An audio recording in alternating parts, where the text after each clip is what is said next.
बहरहाल एक खास पैनल हमारे साथ बना हुआ है, जल्दी से उनका हम रुख कर लेते हैं। जूही जी, ब्रेक पर जाने से पहले आपने सुना होगा मनीष शुक्ला जी क्या बातें कह रहे थे, उसका जवाब आप जरा दे दीजिए कि क्यों आपके जो बड़े नेता हैं वो जमीन पर नहीं उतरते। प्राची जी, मनीष जी आऊंगी आपके पास। मनीष भाई की पार्टी पर हम कोई टिप्पणी नहीं करना चाहते हैं, लेकिन हमें बहुत सुखद संदेश मिल रहे हैं बनारस से, अयोध्या, मथुरा, फिरोजाबाद, एटा, आगरा, सभी जगह से। तो समाजवादी पार्टी ने एक बेहतर प्रदर्शन किया है। बहुत सारे निर्दलीय जो उम्मीदवार निकल के आए हैं वो भी समाजवादी पार्टी के रहे हैं। बाकी ये अपने बड़े नेताओं को इसलिए उतारना चाहते हैं क्योंकि काम इनको करना नहीं है, इनको केवल चुनाव लड़ना है। बड़े नेताओं को कोरोना की हैंडलिंग के लिए भी उतारना चाहिए, पब्लिक इंटरफेस भी करना चाहिए, ऑक्सीजन भी पहुंचानी चाहिए और दवाएं भी पहुंचानी चाहिए। सरकार के ऊपर बड़ी जिम्मेदारी है इस समय। हमने पूरी अनुशासन से ये चुनाव लड़ा है और हम आगे भी जनता का काम करते रहेंगे। हमारे लिए 2022 की राह बहुत आसान दिख रही है, उस पर हम काम करेंगे। हमारा संगठन मजबूत है और हमारा हर कार्यकर्ता हमारा नेता है। चम्मच, कटोरी, गिलास, इन सब चीजों से कोई फर्क नहीं पड़ता। मुद्दों की हम बात करेंगे, जैसे रतन मनी लाल जी ने कहा, ये मुद्दों पे हमने चुनाव लड़ा है।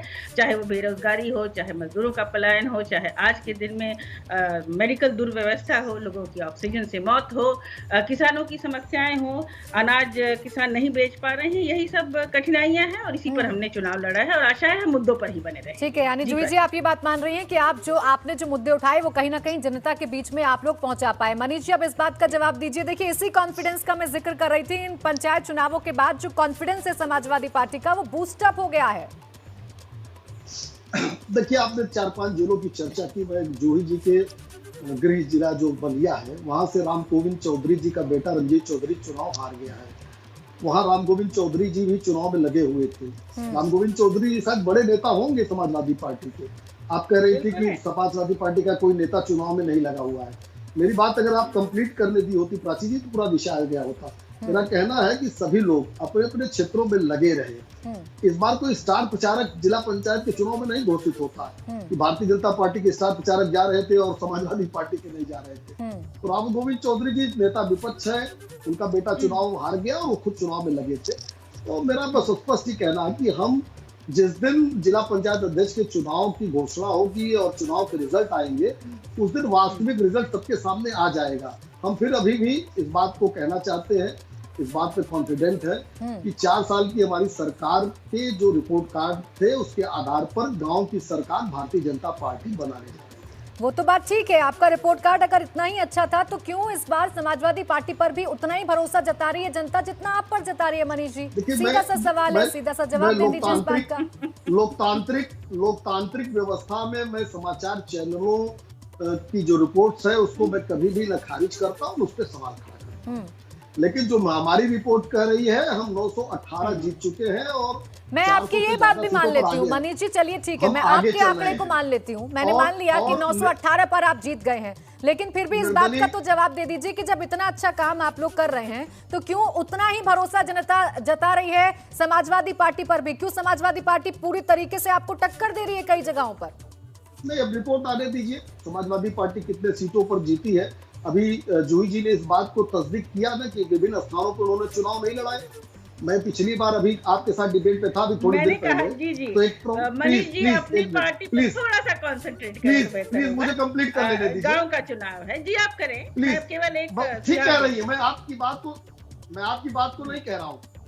अभी थोड़ी देर पहले प्राची जी थी और एक प्रवक्ता और बैठे थे, उनके पास कोई आंकड़े नहीं थे। मैंने यही बात कहा कि विभिन्न जगहों पे समाजवादी पार्टी ने अपने प्रत्याशी भी नहीं खड़े किए और जीत का दावा हो रहा है। वहाँ पर आरएलडी ने खड़े किए, मैं जौनपुर एक जिले का नाम बता रहा हूँ। मैं जौनपुर एक जिले का नाम बता रहा हूँ जूही जी, तो हम दे देंगे, आ जाएंगे। मैं जौनपुर एक जिले का नाम बता रहा हूँ जहाँ समाजवादी पार्टी इस सीट पे भी चुनाव नहीं लड़ रही है। गाँव की सरकार अगर बनानी है तो गाँव आप बोल लीजिए, मैं उसके बाद बोल देता हूँ। मुझे जो कहना है क्लियर भी हो जाएगा, आप बोल लीजिए। जी, हाँ, मैं बस ये कह रही हूँ कि गाँव की सरकार अगर बनाने का दमखम रखते हैं तो गाँव को समझिए, ये आपकी जिम्मेदारी भी है, आपकी सरकार है। और दूसरी बात, एक और चीज आपसे रिक्वेस्ट है कि कई जगह हमारे जीते हैं प्रत्याशी, तो उनको आप जीत का वो पत्र दिलवा दीजिए। डीएम ने रोका हुआ है, तो अच्छा नहीं लगता है ना कि सरकार जो इस तरह की धांधली भी कर रही है। दो चीजें मैं कहना चाहता हूँ। कि जौनपुर एक जिला है जहां समाजवादी पार्टी किसी सीट पे चुनाव लड़ रही है। नहीं ऐसी तमाम जगह हैं। कुछ जीते हैं प्लीज सर, मुझे ये कंप्लीट टैली कर में लेने कुछ दीजिए। गलत आ रही है ना, टैली भी करेक्ट कर लीजिए। जहाँ पर आपके पास सत्यापित खबर नहीं है वहाँ मत दीजिए। आप मनीष शुक्ला जी, मनीष शुक्ला जी देखिए, मनीष शुक्ला जी, चौधरी जी के बेटे की खबर मनीष शुक्ला जी, हाँ जी जी, वो कंफर्म कर मैंने सुन लीजिए। ली, वो मैंने सुन ली, वो मैंने सुन ली और आप मैंने कंफर्म उसको कर लीजिए। स्वीकार मैं भी कर जौनपुर की भी कंफर्म हमारे खबर बड़े बता रहा नेता हूँ हैं, हमने कि स्वीकार समाजवादी हार पार्टी स्वीकार एक भी सीट पे चुनाव नहीं लड़ रही है। हमने स्वीकार प्राची कर जी, लिया। मेरा कहने का ये चौधरी मतलब जी के था बेटे की हार कि हमने जब स्वीकार चुनाव कर ली, नहीं लड़ तब रही इस है तरह का पार्टी जिन स्वीकार सीटों कर पे, वहाँ जीत के दावे कैसे हो सकते हैं? अभी अनुराग भदौरिया चिल्ला रहे थे किताबें आपके हो चैनल पे, जाएंगे यही सर, बात तो मैं चिंता कह न रहा करिए। था। मुद्दों पर ध्यान दीजिए, मुद्दों पर बताइए। नहीं, मैं अयोध्या का बता जहाँ से दीजिए। आपने अच्छा, प्रत्याशी ही नहीं लड़ाए बता हैं, दीजिए। वहाँ बिल्कुल पे मनीष आप शुक्ला जीत जी नहीं देखिए, हैं। जौनपुर पर ऐसे जवाब दावे दे रही हैं कैसे हो जूही सकते जी। हैं? मनीष शुक्ला जी जौनपुर पर जवाब दे रही हैं जूही जी, तो आप भी लखनऊ, अयोध्या, वाराणसी, गोरखपुर इन सब का जवाब दे दीजिए। प्राची जी, मुझे लगता है कि आप सेलेक्टिव चीजें उठा रही हैं। मैंने ऑल मनीष जी मैं नहीं उठा रही हूँ, मैं नहीं उठा रही हूँ। आप भी कब से जौनपुर की बात कर रहे हैं। मनीष जी देखिए, आप भी मनीष जी देखिए, आप भी तब से लगातार जौनपुर की बात उठा रहे हैं। नहीं, मैंने आपसे अगर वही सवाल कर दिया जाए तो सिलेक्टिव कैसे हो जाएगा सर? नहीं, मैंने बलिया की खबर बताई आपको। दूसरी बात, जूही जी ने कहा कि विभिन्न सीटों पे इनके प्रत्याशी नहीं लड़ रहे, इन्होंने जौनपुर की बात नहीं की। यानी मेरी बात सही है, उसको तो आप डिटो करिए। चलिए ठीक है देखिए, उसका जवाब जूही जी ने दे दिया है। रतन मणि लाल जी देखिए, इन चुनावों के बीच में एक और दिलचस्प फैक्टर देखने को मिला है। एक तरफ जहां समाजवादी पार्टी और भाजपा के बीच में टक्कर थी, तो कहीं ना कहीं आम आदमी पार्टी जो कि ताल ठोकने की कोशिश कर रही है 2022 के लिए, कई ऐसी जगह थी जहां पर खाता खोल चुकी है। अमरोहा में 1 सीट जीत चुकी है। बात करें हम श्रावस्ती की तो 3 वार्ड पर जीत हासिल कर चुकी है। इस फैक्टर को आप किस तरीके से देख रहे हैं? देखिए, उत्तर प्रदेश की यही खूबी है कि इतना बड़ा प्रदेश है और यहाँ पे हर चीज़ की संख्या, चाहे वो पंचायतों की संख्या हो, विधानसभा क्षेत्रों की संख्या हो, लोकसभा क्षेत्रों की संख्या हो, इतनी ज़्यादा है कि देश भर की सभी तमाम राजनीतिक पार्टियों को यहाँ पर अपनी लोगों से कनेक्टिविटी और अपनी किस्मत आजमाने का मौका मिलता है। आम आदमी पार्टी की बात करें तो उनके शीर्ष नेता जो सांसद भी हैं संजय सिंह जी, वो पिछले 1 साल से ज़्यादा से उत्तर प्रदेश में ही हैं। लखनऊ में लगातार वो अपनी बात कहते रहते हैं, मुद्दों पे अपनी प्रतिक्रिया देते रहते हैं और मुझे लगता है कि एक निश्चित रणनीति के तहत आम आदमी पार्टी ने अपने एक सीनियर नेता को लखनऊ में ही स्टेशन किया है कि वो चाहते हैं कि यहाँ पर वो बिल्कुल नीचे के लेवल से शुरुआत करें। और मुझे कोई आश्चर्य नहीं होगा कि आने वाले विधानसभा चुनाव में भी आम आदमी पार्टी इस जीत से उत्साहित होकर एक बड़ी संख्या में चुनाव लड़े और ये आम आदमी पार्टी को अपने आप को एक अखिल भारतीय स्तर पर एक बड़ी पार्टी के तौर पे, एक बड़ी विपक्षी पार्टी के तौर पे स्थापित करने का एक बड़ा, मुझे लगता है बड़ा मजबूत प्रयास है और इसमें उनको छोटी सफलता मिली है। लेकिन इसी छोटी सफलता से मुझे लगता है कि वो और आगे बढ़ना चाहेंगे। और जैसा मैंने शुरू में कहा कि उत्तर प्रदेश इतना बड़ा राज्य है कि यहाँ पर हर तरह की क्षेत्रीय पार्टियों को आकर और अपनी लोगों के बीच में पहचान बनाने का मौका मिलता है, चाहे वो MIM हो, चाहे वो RJD हो, चाहे वो JDU हो। तो विधानसभा चुनाव में भी मुझे लगता है ये सभी पार्टियां बड़े स्तर पर लोगों से जोड़ने की कोशिश करेंगी। बिल्कुल, और आने वाले समय में यानी 2022 से पहले की जो स्थितियां हैं वो बहुत कुछ बदली हुई रतन मणि जी हमें नजर आ सकती हैं। मनीष शुक्ला जी, अभी आप कह रहे थे कि मैं कुछ स्पेशल चीजों पर पॉइंट आउट कर रही हूं। चलिए उन जगहों को छोड़ देती हूं, कुशीनगर से आपसे सवाल ले लेती हूं। कुशीनगर में सिर्फ 6 प्रत्याशी आपके जीते हैं, 12 ऐसे निर्दलीय प्रत्याशी जीते हैं जिनको आपने टिकट नहीं दिया। उन्होंने बगावत की और वो निर्दलीय लड़े, इंडिपेंडेंट तौर पर लड़े और जीत गए। इस पर क्या जवाब देंगे? ये कैसी चूक हो गई आपसे? नहीं, देखिए, मैंने तो इस बात को अभी, हमको लगता है अगर मेरा पहला वक्तव्य इस डिबेट का देखेंगे तो मैंने यही कहा कि सबसे ज्यादा सीटों पर हम आगे हैं, उसके बाद निर्दलीय आगे हैं, निर्दलीय में वो आगे हैं जिनको हमने टिकट नहीं दिया किसी वजह से, क्योंकि कई जगह एक जगह से कई लोग टिकटार्थी थे, तो स्वाभाविक एक टिकट हम दे सकते थे, बाकी लोग जो खिलाफ लड़े तो वो हमारे संपर्क तो चयन गलत हो गया क्या मनीष शुक्ला जी? नहीं, देखिए मैडम, आप पंचायत के चुनाव का अगर विश्लेषण ठीक से करेंगी तो अभी जूही जी ने भी उस तरफ इंगित किया, मैं भी इंगित कर रहा हूँ कि ये चुनाव जिस तरह से लड़ा जाता है, इसकी कसौटी जिला पंचायत अध्यक्ष का चुनाव होगा। प्राची जी, मैं आज फिर से रिपीट कर रहा हूँ। दूसरी उस पर भी चर्चा कर लेंगे मनीष जी, बिल्कुल चर्चा करेंगे। आम आदमी पार्टी की चर्चा आई, मैं एक बात जरूर कहना चाहूंगा रतन मणि लाल जी को, थोड़ा सा कि उन्होंने कहा शुरुआत किया है, शुरुआत नहीं किया आम आदमी पार्टी। 2014 में स्वयं अरविंद केजरीवाल उत्तर प्रदेश से चुनाव लड़े, जावेद जाफरी लखनऊ से चुनाव लड़े, 2017 की विधानसभाओं में भी वो कई जगह से चुनाव लड़े। आम आदमी पार्टी पिछले 7-8 साल से उत्तर प्रदेश में चुनाव लड़ रही है। ठीक है, लेकिन मनीष शुक्ला जी इस बार वो गांव में उतरने की कोशिश की है, नब्ज को टटोलने की कोशिश की है, और इतने बड़े प्रदेश में जहां पर भाजपा, समाजवादी पार्टी, बसपा, कांग्रेस पहले से ही हैं, थोड़ी बहुत भी सीट अगर वो जीत पा रही है तो इसे आप नकार नहीं सकते हैं। जूही जी, अब आपसे सवाल है, देखिए भाजपा को ये कहा गया है हमेशा से कि शहरों की पार्टी है, लेकिन आप देखिए कि गांव में भी अगर कड़ी टक्कर वो दे रही है और गांव में भी रुझानों में, नतीजों में अगर अच्छे आंकड़े वो अर्जित कर पा रही है, तो देखिए कहीं ना कहीं बदलाव तो हो रहा है, गाँव तक भी पहुंच रही है भाजपा। प्राची जी, बदलाव 2012 के पहले कहा जाता था कि समाजवादी पार्टी गांव की पार्टी है, जबकि उस समय 2012 में हमने लखनऊ की सारी सीटें जीती, इलाहाबाद, कानपुर। तो बदलाव तो लोकतंत्र में निरंतर होता रहता है, और ये बात सही है कि उत्तर प्रदेश बड़ा प्रदेश है। 2012 में भी आम आदमी पार्टी ने चुनाव लड़ा था, तो अगर वो अपनी जमीन तलाश रहे हैं, इसमें कोई खराबी नहीं है। जिला पंचायत अध्यक्ष के पद पर बार बार मनीष शुक्ला जी जोर दे रहे हैं, तो मैं ये कहूंगी कि रोड मैप रखा जा चुका है भाई, और जिला पंचायत सदस्य का चुनाव डायरेक्ट जनता ने किया है, जिला पंचायत अध्यक्ष भी डिसाइड हो जाएगा। लेकिन समाजवादी पार्टी इस जीत से बहुत उत्साहित है, अपने संगठन की जीत से और अपनी मजबूती से बहुत उत्साहित है। हमें एक रास्ता जो हमें 2022 तक ले जाना है, मुद्दों पर बेस्ड, वो बिल्कुल मिल गया है। बाकी राष्ट्रीय लोकदल ने भी बहुत बेहतर प्रदर्शन किया है अपने पूरे इलाके में, वेस्टर्न यूपी में बहुत सारी सीटें जो कि किसानों की जो सरकार के प्रति नाराजगी है उसका प्रदर्शन करता है, उसका प्रत्यक्ष प्रमाण है। बाकी अयोध्या, मथुरा, बलिया के बारे में आप बताइए। गांव में भाजपा पहुंची है, इस बात से भी नहीं आप इनकार कर सकती हैं, क्योंकि अब से पहले के जो पंचायत चुनाव थे किस तरीके से मौजूदगी होती थी भाजपा की, हम सबने देखा था। प्राची जी, गांव में बिल्कुल भाजपा पहुंची है। 2017 में इन्होंने बहुमत की सरकार, प्रचंड बहुमत दिया था इनको जनता ने, तो हम ये कैसे कह सकते हैं कि केवल शहरों की पार्टी है। परिस्थिति बदल गई है, लेकिन उस प्रचंड बहुमत का सरकार ने क्या किया, आज की आपदा में क्या किया, क्या काम किया, ये कसौटियां हैं जो गांव में सबसे ज्यादा लोग कसे जाते हैं, इनका आकलन होता है।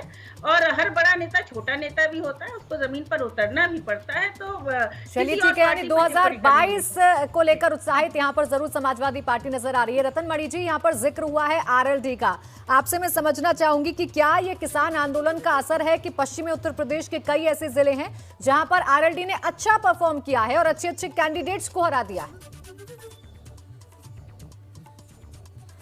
हाँ, इस पे कोई शक नहीं कि पश्चिमी उत्तर प्रदेश के तमाम ज़िलों में किसान आंदोलन के समय टिकैत जी के किसान यूनियन के बाद अगर किसी और पार्टी ने प्रमुखता से आगे आकर किसानों का समर्थन किया तो उसमें आरएलडी ही थे।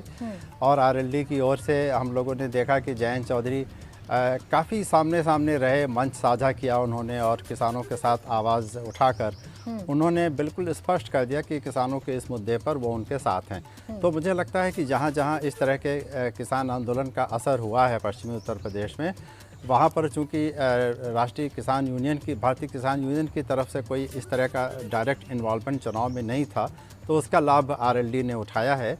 और मैं समझता हूँ कि आज जब आरएलडी को उत्तर प्रदेश विधानसभा में, संसद में, तमाम सारी जगहों पर कोई प्रतिनिधित्व नहीं मिल पाया है, ऐसे में उनके लिए ये एक छोटा कंसोलेशन है कि कम से कम पंचायत स्तर पर उनको फिर से एक बार लोगों का प्रतिनिधित्व करने का मौका मिला।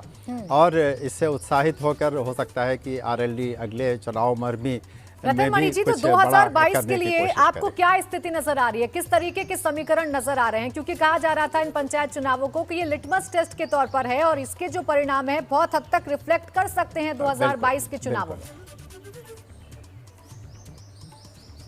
बिल्कुल, इसमें कोई शक नहीं कि देखिए अब 2022 के विधानसभा चुनाव में कुछ ही, मतलब एक साल से कम का समय है, कुछ ही महीनों का समय है इनफैक्ट। तो ऐसे में इन चुनावों में जिस भी पार्टी ने ज़्यादा मेहनत की थी, उनका पूरा कैडर, उनकी पूरी इलेक्शन मशीनरी चुनाव के प्रति एक तरह से मोटिवेटेड हो चुकी है, चाहे वो बीजेपी हो, चाहे वो सपा हो। इसी तरह से हमने देखा कि बसपा को भी अगर थोड़ी थोड़ी कहीं जीत मिली है, आरएलडी को मिली है, तो ये सभी पार्टियां इस इस चुनाव के जो उपलब्धियां रही हैं, जो परफॉर्मेंस रही हैं, उसके आधार पर अगले चुनाव की तैयारी करेगी। क्योंकि पिछले विधानसभा चुनाव में जिस तरह के गठबंधन देखने को मिले थे, इस बार उस तरह के गठबंधन की संभावना कम है। इसीलिए मुझे लगता है कि 2022 में उत्तर प्रदेश में मल्टी कैंडिडेट चुनाव हो, क्योंकि हर पार्टी उत्साहित है और कोविड की हैंडलिंग को लेकर जो लोगों के बीच में असंतोष है, उसका फ़ायदा हर विपक्षी दल उठाना चाहेगा।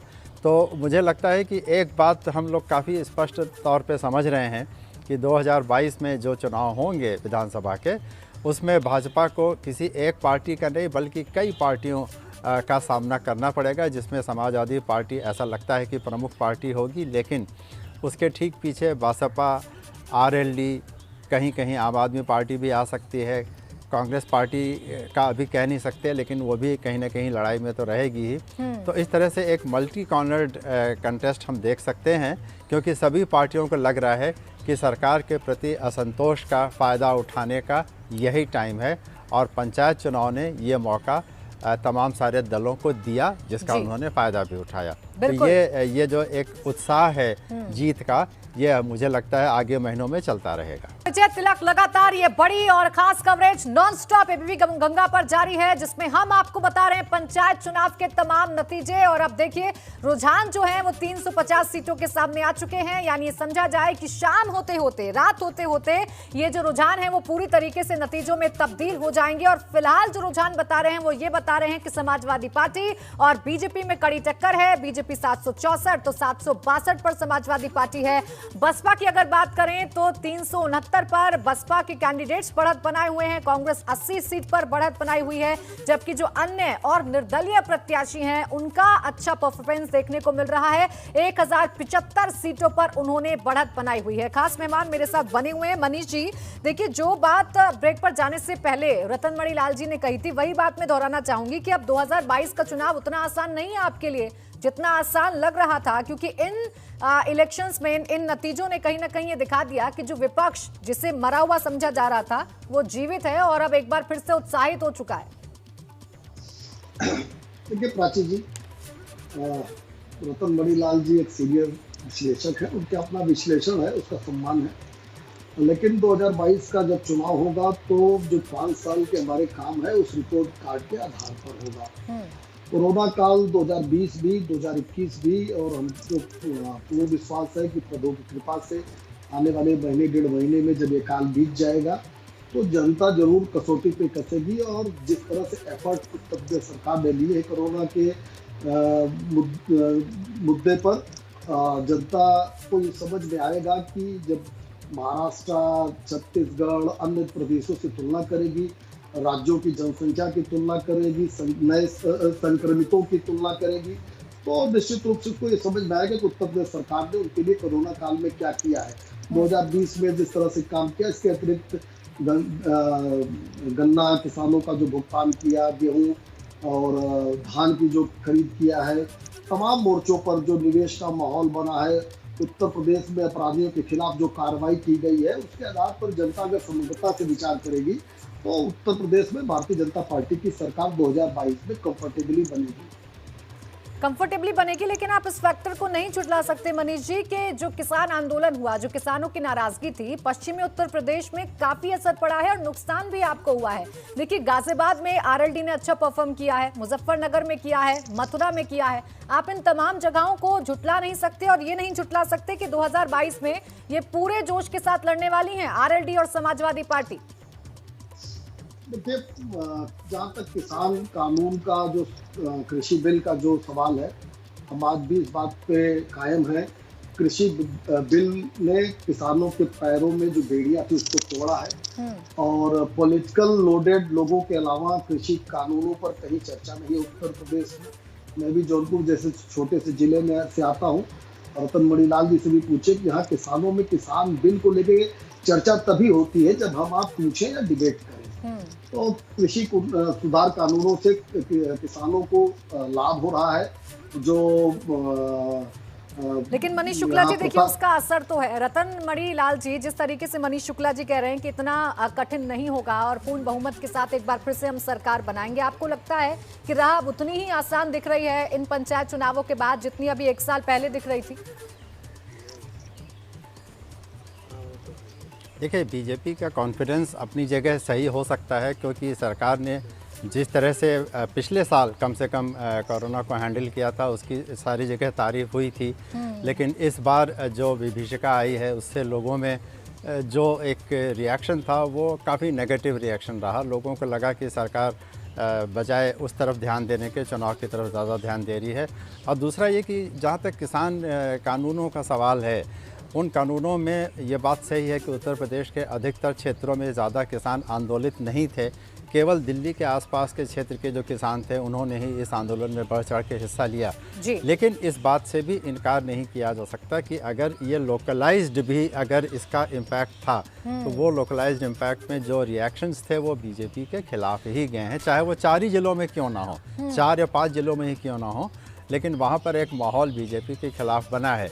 मैं मानता हूँ कि सेंट्रल और ईस्टर्न यूपी के किसानों में इन कानूनों को लेकर उतना ज़्यादा डर और उतना ज़्यादा संशय नहीं है, लेकिन कुछ इलाकों के किसानों में है। तो मुझे लगता है बीजेपी का कॉन्फिडेंस अपनी जगह सही है, लेकिन हाँ, उनके लिए नए नए चैलेंजेस पैदा हो रहे हैं। इस बात से बीजेपी के लोग भी मुझे लगता है इनकार नहीं कर सकते। बिल्कुल चैलेंजेस हैं और इस बात से भी इनकार नहीं किया जा सकता कि पश्चिम उत्तर प्रदेश में जो वोट बैंक किसका था भाजपा की तरफ, वो एक बार फिर से आरएलडी की तरफ और समाजवादी की तरफ शिफ्ट होता हुआ नजर आ रहा है। बहरहाल बहुत शुक्रिया आप दोनों का हमारे साथ जुड़ने के लिए और हमसे बातचीत करने के लिए, बताने के लिए जो नतीजे हैं वो क्या कह रहे हैं।